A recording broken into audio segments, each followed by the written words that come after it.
Magique.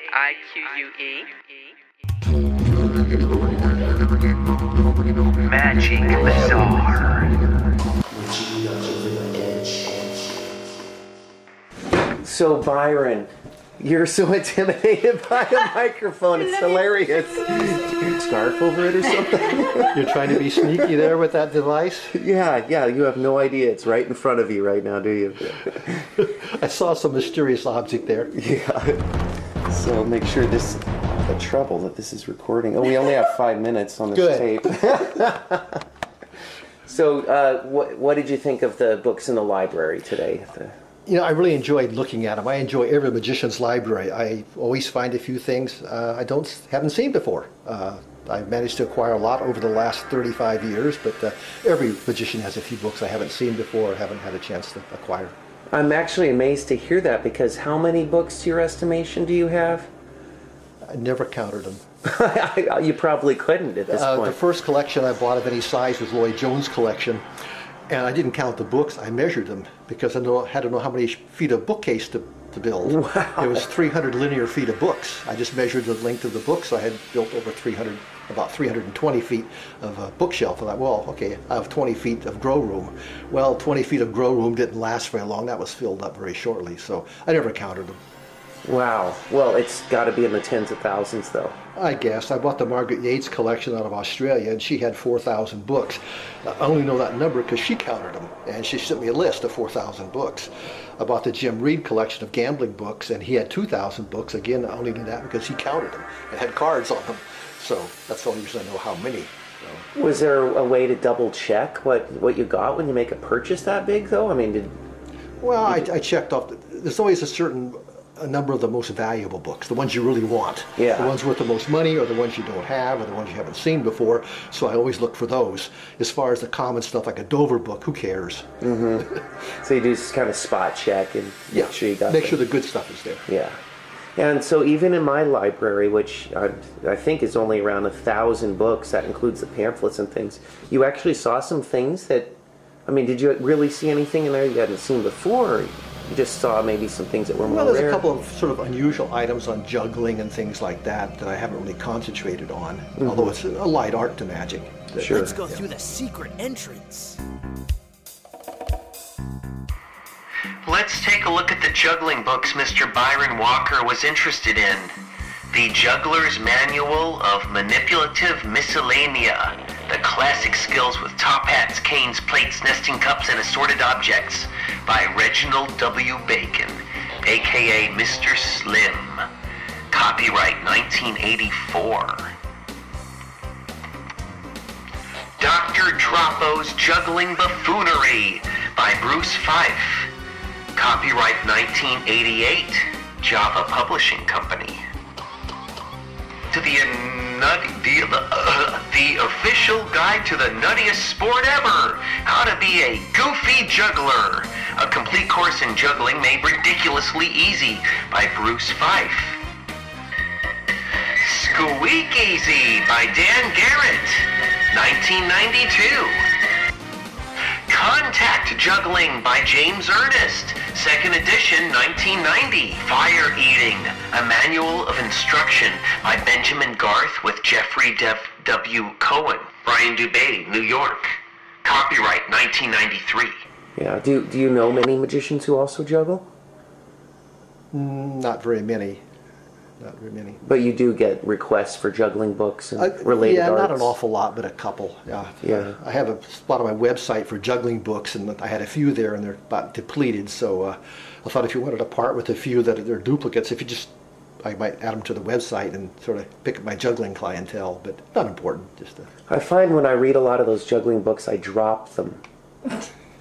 Yeah, always practice over a bed. Right. That's true. That was the first tip I learned from the Klutz Book of Juggling. And it was not only a silly picture of a guy wearing a bathtub around his body, so he wouldn't have to bend down, but it was actually a very valuable tip that I used in our lifetime. I don't think you saw many that weren't dented back in those days. That's right, yeah. Oh, I went to India and they were making them out of unbreakable plastic. And the guy who sold it to me goes, "Yes, watch!" And he bounces it off the ground. I go, "Okay, I'll buy that for $5, however many rupees that was." Well, I come home and my buddy comes over and I say, "Hey, check out this unbreakable zombie." I throw it on the ground, it cracks and breaks. He probably switched balls with you. Yeah, right. Totally examinable, no switches, yeah.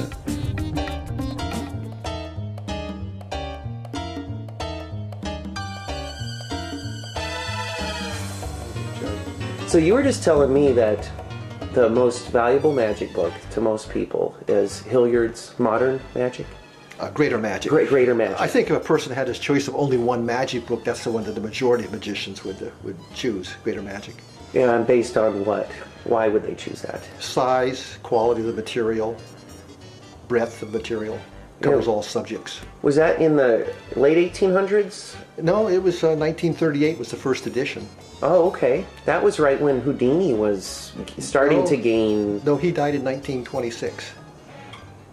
Well, you didn't let me finish. Starting to gain the maggots and things that were eating away at his decayed flesh.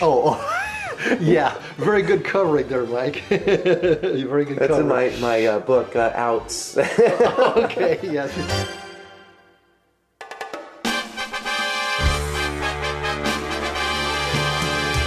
For magicians, it was $12.50 when it came out, which was a lot of money for a magic book then, but it was 1,000 pages, so it wasn't overpriced.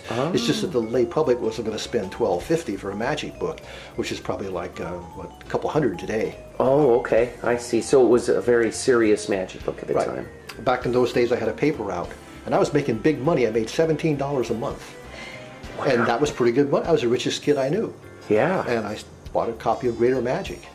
That's how I met Pete Byro in high school. I didn't know he was interested in magic. He didn't know I was interested, but he had a copy of Hugard's Modern Magic Manual there along with his school books. I said, "Oh, I'm interested in magic too. Can I take a look at that one?" He said, "No, it's for magicians only."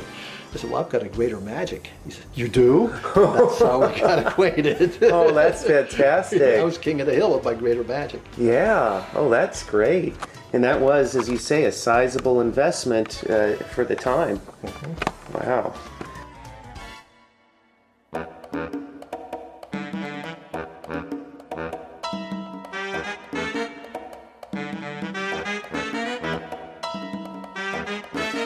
He's good at that.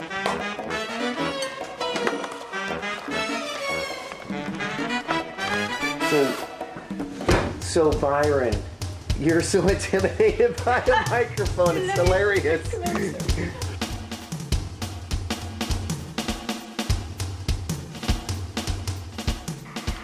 The Oakland Association of Magicians, also known as the OMC, was founded in 1925. The Oakland Magic Circle is the oldest continuing magic club in the western United States, with over 85 years of uninterrupted operation. It was one of the first places I visited when I moved to California in 1984. It was the first magic auction I ever attended. It was the first place I ever bought a tuxedo. And it was one of the first places to host one of my magic lectures.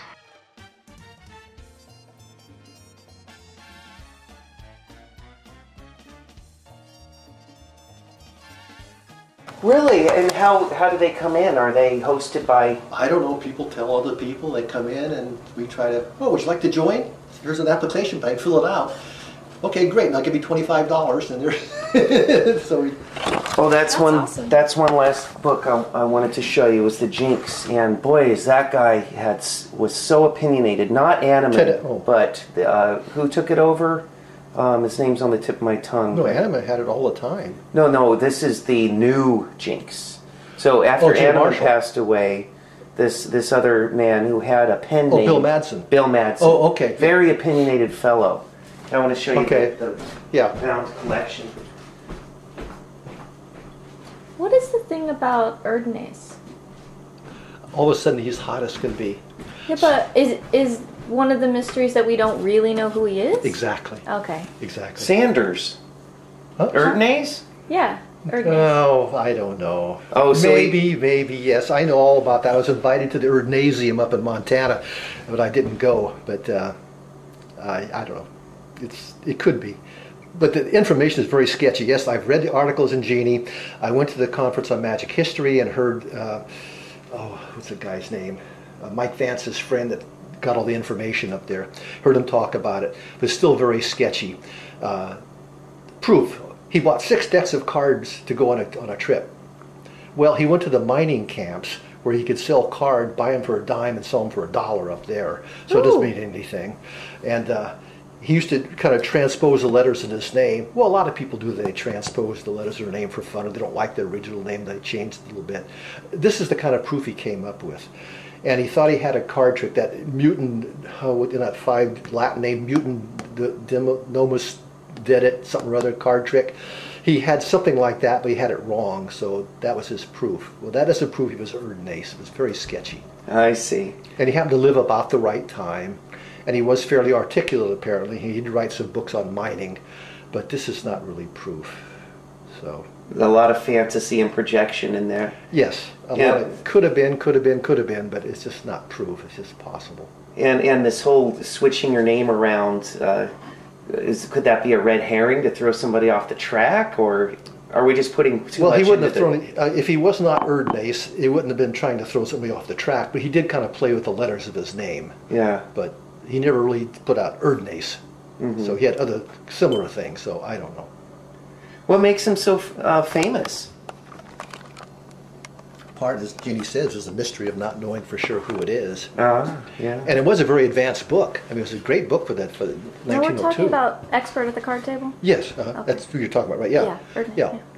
It was a great book for I wasn't 1902. sure if is that the only book he's attributed to writing? As far as we know. Okay. We don't know. All right. He had his name on it, but we don't know. I mean, there's a lot of speculation that the magic section was written by James Harto. There's a lot of speculation about that. And there have been a couple of people that claim they knew him, but they're all dead now. But they said they met him, so they tried to track it down. Everybody who knew him is dead now. Very suspicious. Well, back in 1930 something or other, Martin Gardner tried to track it down, so he got a hold of Marshall D. Smith, who did the illustrations. So he found Marshall D. Smith and brought him to a magic convention, interviewed him. But his description of did not match that of the other previous candidate, Milton Franklin Andrews. So I don't know, but I don't know if it matched. I don't know exactly what Sanders looked like. I don't know. It's probably been written down what he looked like, but I don't remember. So this has to be one of the most mysterious tomes in magicdom. Yeah, who wrote it? Yeah. Are there any other books that have such an interesting backstory to them? Well, there are some other books that are written anonymously, but none of them had the impact that Erdnase. I mean, people are still studying Erdnase. I mean, look at the annotated Erdnase by Ortiz, or Revelation and Revelations by Vernon on Erdnase. They're still talking about Erdnase, still studying them. Is it because the techniques were just so out of the blue for the time? Advanced. Stuff that hadn't been in print before. Yeah. But yet there are a few moves there that were not in there, like the spread was a famous gambling move, was not in Erdnase, so he didn't know it all. Or maybe he just didn't use it all. Yeah. Or maybe because it took 2 people he didn't put it in. I don't know. Yeah, I guess it'll remain an eternal mystery. Yep. That's good. Magicians need mysteries too. Exactly. Now they need to be reminded that the secrets aren't everything. Yeah, I talked to Michael Vance, who was in Montana at the time, and his friend came up with all this information. His friend is a very articulate guy. He's a journalist, and he's also a magician. He tracked him down, and it all sounded so good, like they had it all under wraps. But then when I read the actual information, heard him talk, well, it could be. It could be somebody else too, so I don't know. Could be worth a few more book sales. Yeah. So what happens with that? I mean, if you don't know who the original author is, how does a book like that stay in print? Well, who's going to, I mean, as far as it's not a copyright, I mean, there's no royalties to pay, no copyright protection, because he's dead, so... So basically, anybody who wants to publish the book again... You can publish your own, yes. Wow. You can publish your own. Now, you can't take one of the modern reprinting and just photocopy that and print it, because that version is... print the original one that's out of You can go from the copyright. original, either that or retype it. You can do that. But, oh, my. yeah. So how often are these royalty-free books redone by magicians wanting to get a credit in the literary world? You mean how long does the copyright last here? Well, there's got to be hundreds of books out there that no longer have any copyrights or never did. So I suppose a business-minded magician could unearth these books, republish them, market them, and make money off of other people's works. That's got to be happening. Yeah, if you want to, but the market... Well, look at the Dover. Look all the books they reprinted. Hoffman's Modern Magic, Later Magic, the Hat and Plate Magician's Tricks, and a whole bunch of others they've reprinted. I always wondered about that. Is that why there are so many Dover titles? Because they were emphasizing the fact they didn't have to pay for the content. Right. Charles Reynolds at that time was doing the copyright research for them and doing the advisory work. Well, he's dead now. But at that time, so a lot of the books that we printed were on Charles' recommendation. So that's where he got Modern Magic, Later Magic, and some of the earlier books. Well, that is news to me. That makes a lot of sense. I was always curious about that. And then Carl Folds, of course, stepped in after Reynolds was not to be able to do it anymore. So he's printed a lot of Folds books. The Folds books are pretty much original material.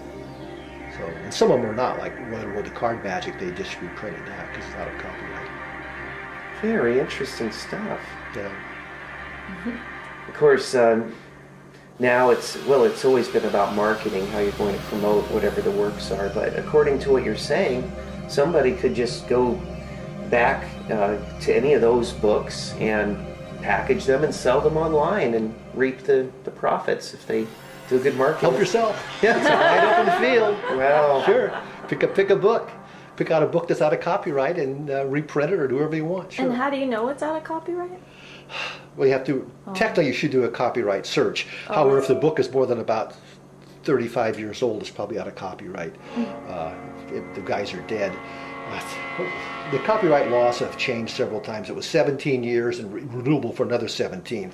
But somehow the Carl Jones family has managed to keep Greater Magic under copyright protection. I don't know how they do it. They did give Kaufman rights to do 4,000 copies in a reprint. And he did an enlarged version of Greater Magic. But after that was out, he couldn't do it anymore because the agreement ran out. He published his 4,000 books and couldn't do any more. Well, I think he'd be lucky to sell 4,000 books of that type in the expense. You know, they always... was they this were one gone of the first year. Oh, really? Yes. Wow. Also, I'm sure he did want to make some more then. Greater Magic is a good book. Yeah. That's why I say that's one that really sold. There's a big demand for it. Yeah. Yeah. Do you see any of the effects from Greater Magic being performed today? Oh, yeah. Linking rings, cups and balls, various card tricks. Yeah, a lot of the controls and things are in there. Yeah. Linking rings, cups and balls, and card tricks. I've never heard of those. Tell me more. Yeah. Now, the routines may be a little different. There's certain, and some of the R.W. Hall effects, some of those are, well, the grandson of R.W. Hall contacted me recently. He's collecting stuff on his grandfather's tricks. So he bought several R.W. Hall effects from me and things, booklets and so forth, and catalogs that had his tricks in them. So that's why I think of R.W. Hall, because I've been selling stuff to the grandson. So. Well, we were talking about this earlier when you were scoping through the books here at the Magic Bazaar Living Museum. The Magic Bazaar Living Museum. The Magic Bazaar Living Museum. The Magic Bazaar Living Museum.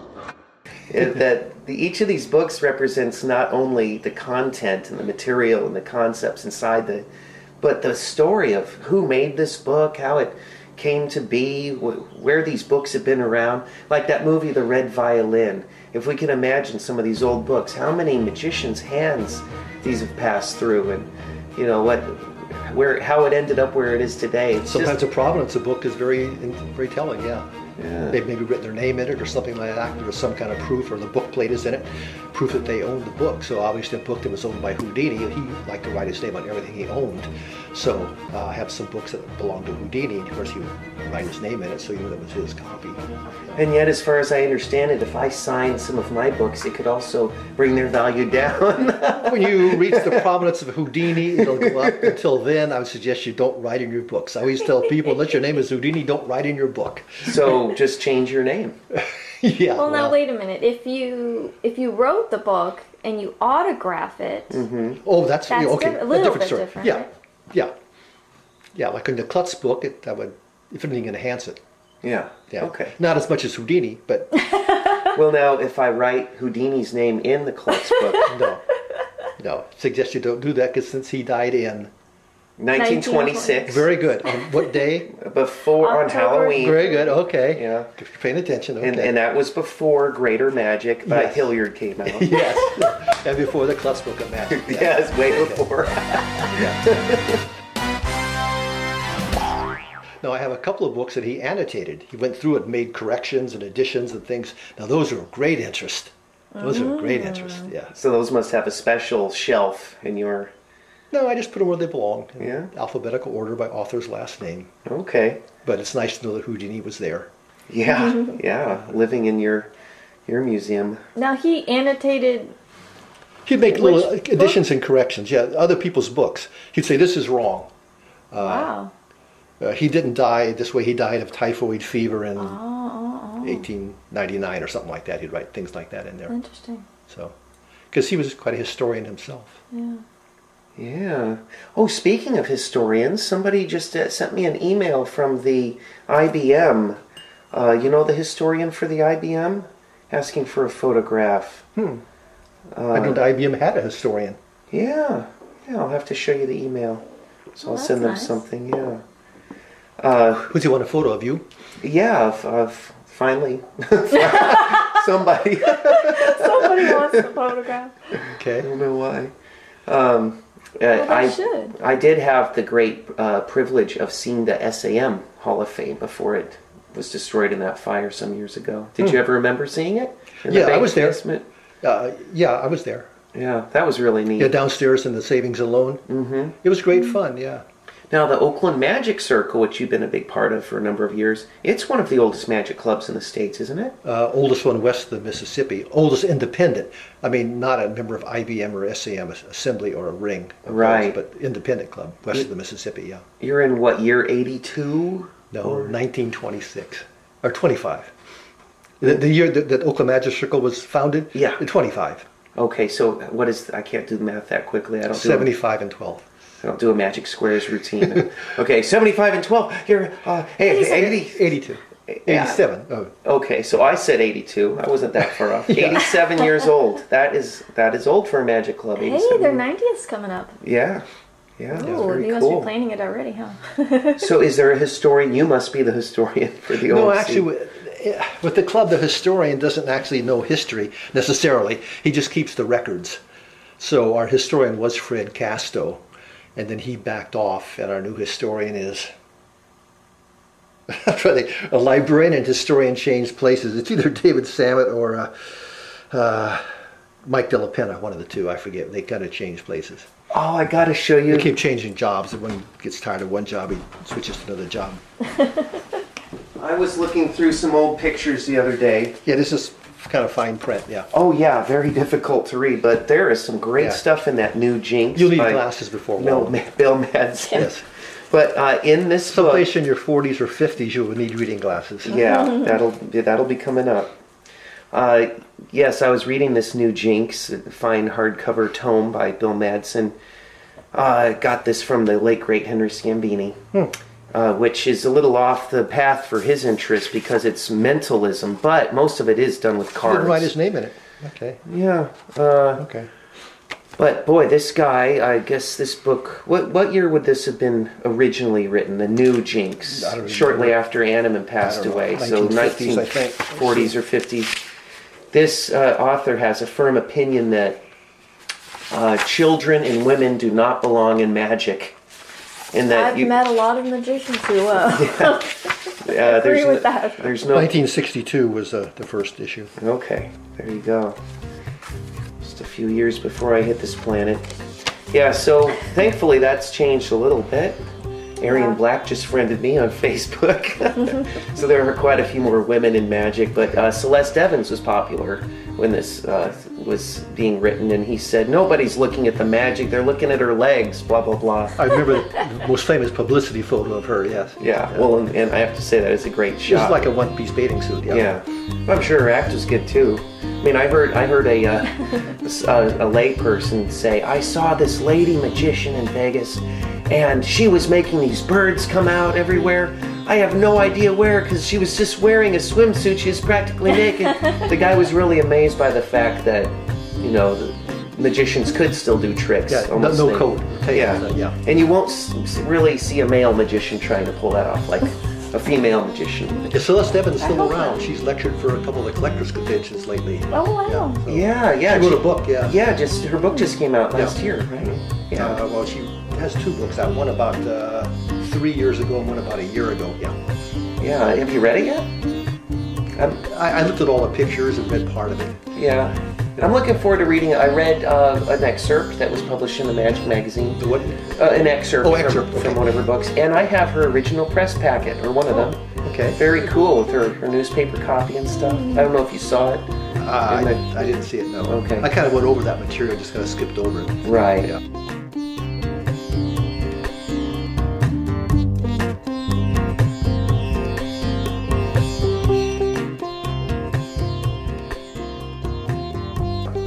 So what do you got here? Oh, so this is an old picture. I was looking all around. Where is my award? How come I can't find this one? Well, this belongs to the Oakland Magic Circle, doesn't it? This is the one where after you win the stage contest, they put your name on the Oh, plaque. okay. That's the OMC copy? Okay. Yeah, so does the OMC historian own this plaque? Well, he wouldn't own it. Now it's I probably... mean, We have a big metal cabinet in the back where we keep things that we have. So it's probably in that cabinet. I don't know. I don't even go into the cabinet. We have our librarian handles that material. And historian, the 2 of them. Wow, so there's a secret cabinet somewhere that houses all It's this not old secret. trophies. It's just a big old metal cabinet. There's nothing secret about it. And if you switch around the letters in the word cabinet, it's actually Macet. Okay, what's... So that's from the OMC when I won the stage contest there one year. Wait, was that you? Yes, that's me. Okay. He said the same thing when he saw my passport. He said, that's not you. Big old hair sticking out. You did? Your first passport. Yeah, one of them. Yeah. Because I was like, your passport now looks just like you. Oh no, I need another one. It's expired. They only last 10 years usually. Yeah. And I say, get your way in. You're going to Australia. Be sure and get way in advance because they're very slow. Yeah, I will. Unless you pay an extra $50 and then it's take a month instead of 6 months. Yeah. That's funny. Yeah. Good photo. Okay, great. Yeah, so Yeah. a little piece of history there. Okay. And you're a common denominator because I've known you since, the OMC was the first magic club I went to. Oh, really? Yep. Where did you live back then? Well, I was living with my grandmother in Palo Alto at the time. This was 1984. Okay. And my first tuxedo I ever owned was a pale blue square tail. They're kind of dated now. Well, this is how dated it was. I bought it from William Wizard at the OMC auction, the first auction I ever It attended. wouldn't fit him now. Well, he He's said, the size of a basketball now. oh, I'm sure, yeah. But he sells me this tux, and I was excited because I never had a tux. It was light blue with dark blue trim. And he says, yeah, it's only $10. This is the tuxedo just like the kind Mark Wilson wore before he got famous. So I thought, wow, I'll wear this too before Willie's I get pretty famous. short. Was it a little short on you or not? He used to wheel and deal with stuff, so I don't know that he ever bought it with the intention of him wearing it, or Oh, if he okay. in fact ever wore Yeah, it. I know he used to come to the flea markets and things like that with a bunch of stuff to buy and sell, and Right. stuff he picked up or was given to him or whatever. Yeah. Yeah. William Wizard showed me my first thin sawing, and first I remember I helped him to build an appearance flash portal that Marshall Magoon ended up using for some big show. So I've known him and you a long time now. It's been a while, yeah. Yeah. So it's so great to have you finally see my library. Been And, talking about it for a couple of years. yeah, a few years. Okay. So I got a couple of things. Is there anything you want to trade, or what do you want to do?